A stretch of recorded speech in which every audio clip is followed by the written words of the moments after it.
coming from a Western historical mindset where we're like, history is to document, document every detail of everything that we can. Whereas we know that the purpose of the scriptures is not primarily history. Right.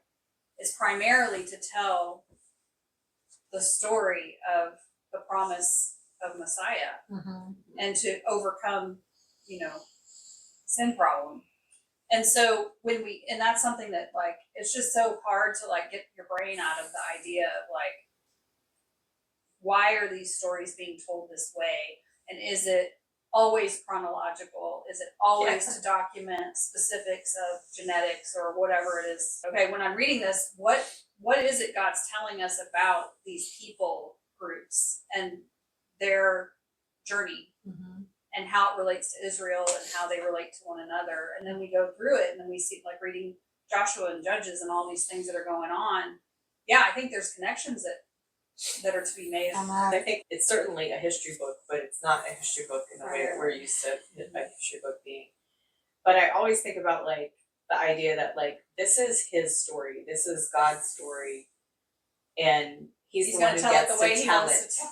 And that is like that is what I think we read in the Bible. Is this is God's story the way he tells it. And he gets to choose how he tells it. And so there's kind of this like, okay, so did he tell us everything? No, didn't tell us everything. He didn't tell us everything about everything that ever happened in the history of him and man and their relationship. Like it's like we don't get that, but we get the highlights. And when we tell stories, we do the same thing. We have a story, something happens to us, or we experience something. When we tell that story, and we're trying to get people to make the connections that we want them to make, we hit all these high points, these highlights, these things that we think are important. And we may leave out a ton of details about the experience we had or the story because they're not really relevant to where we're trying to bring people, right, to what we're trying to show them or the picture we're trying to create. And storytelling has always been like that, right? God is telling his story, his way, for definitely for a purpose to highlight things to us that we need to be paying attention to. But it is not the full story of everything that we ever wanted to possibly know about every event and especially when it leaves details out, like Judah's firstborn son, he was evil in the sight of the Lord, so the Lord killed him. Next to Onan, the next, just on to the next subject, and it's like, wait a minute,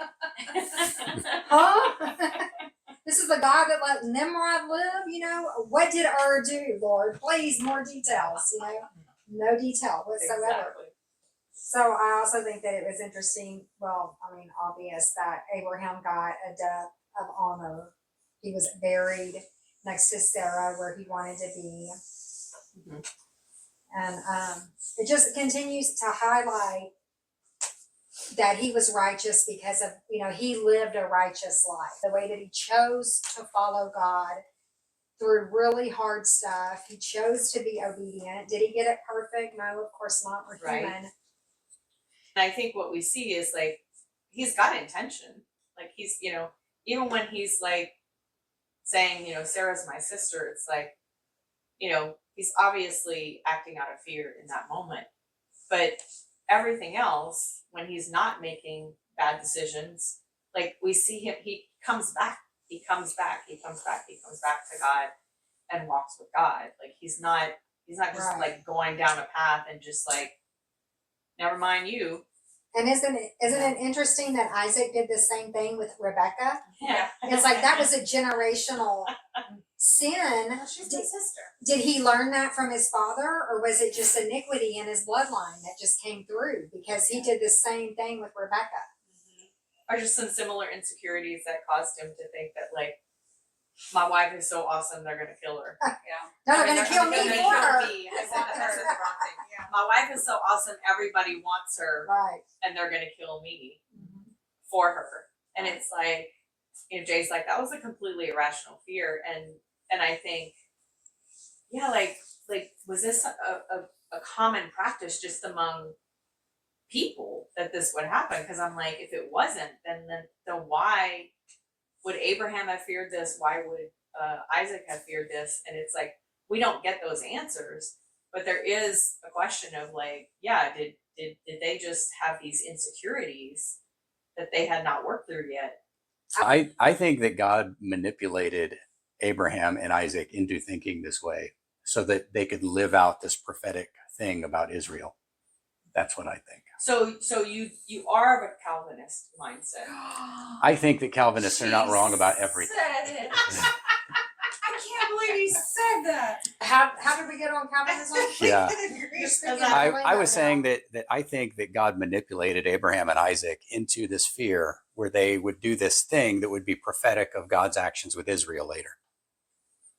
So this thing about denying their wife and she being taken into the house of a foreign king temporarily and then being restored to him, I think this is prophetic of Israel and God's relationship.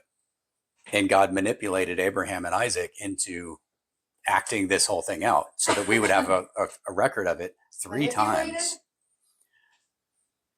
Planted ideas in their head, put them in circumstances where they would think a certain way. But there could be, I mean, like what Jay's saying, the whole manipulation thing or being manipulated by God. It's not. I think it's a lot more That innocent word than it is sounds. pejorative. Yeah, it's I think what it sounds worse what than you I need mean. to say is God's sovereignty was demonstrated in this. Well. circumstance. Now they're trying to manipulate me into being a Calvinist. They who? That is beautiful. The though, women. seeing the parallel there with the Right. wives in Israel. Mhm. No, I like that. But I he like did that. write her a certificate of divorce. Yeah. God did. I think that you have to think about like there are always like, you know, character flaws and insecurities that we all have, and it's like God knew those things about Abraham and he knew those things about Isaac, and those things could have been passed on like generationally, like things that they would have picked up from you know, family lines of like behaviors and conditioning. And it's like when Jay says manipulation, I wouldn't use that word, but it's just the idea of like him maybe planting ideas that knowing their weaknesses in Or- these or, areas yeah, what would cause them to like kind of turn in a particular direction. Or what if it's You know, more I don't know. just recognizing that there is a weakness in general when it comes to Yeah. spouses, and I'm sure with a king and that whole situation. I mean, I don't know. I haven't been in that situation before. In terms of the whole royalty thing. Well, I think it's and also, kingdoms, if you think know, about it but- in the same framework as the binding of Isaac, where God told Abraham to do something that was a sin. And so Abraham, trusting God, is going to go through the motions, but God stops it before it gets to that point. And the same thing happens here, where Abraham and Isaac both, whether, you know, God put an idea into their head or put them in a circumstance where they were going to have a particular fear. So they made these choices that put somebody in a compromised position that could have resulted in sin, but in the end didn't. That God intervened before that could happen. Yeah, and there's a demonstration, you know, Sarah was to be pure Mhm. until Isaac was born. Mhm. Israel being under Pharaoh before Israel had any say in the matter. Because it wasn't when they went into captivity as a result of their sin, but you're talking about early on in the inception of Israel when they were living in Egypt. Is that right? Well, I was talking about Is that the Abraham and parallel? Isaac. Well, the parallel would be Later. when they were exiled from the land. Well, they were exiled because of their sin. And Sarah Right. and Rebecca did not commit No, any it's sin not, to- no analogy is ever perfect. Well, And so God put them in I have a, black and white brains.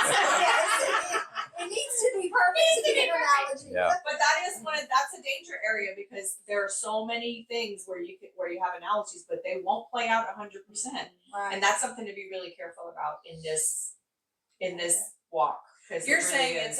it could be a general picture, but not a specific demonstration. yeah, it's a prophetic pattern. Yeah, I think Well, we talked about it especially in with the last Abraham, few weeks, I think it really plays out in a lot more detail.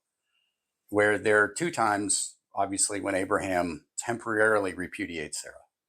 The first time is in Egypt, and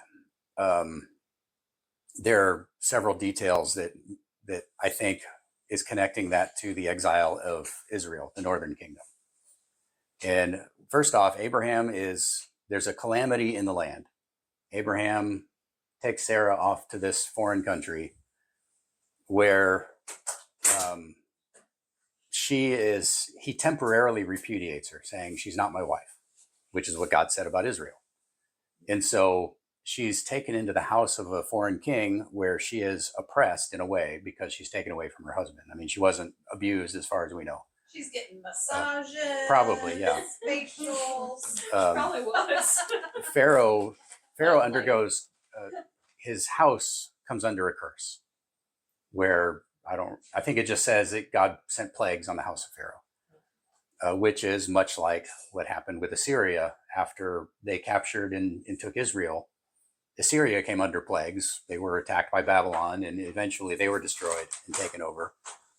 We don't have any details of what God said to Pharaoh, if God said anything. But Pharaoh comes to Abraham and says, I found out that you lied to me, and take your wife, take all this wealth, and get out of my country.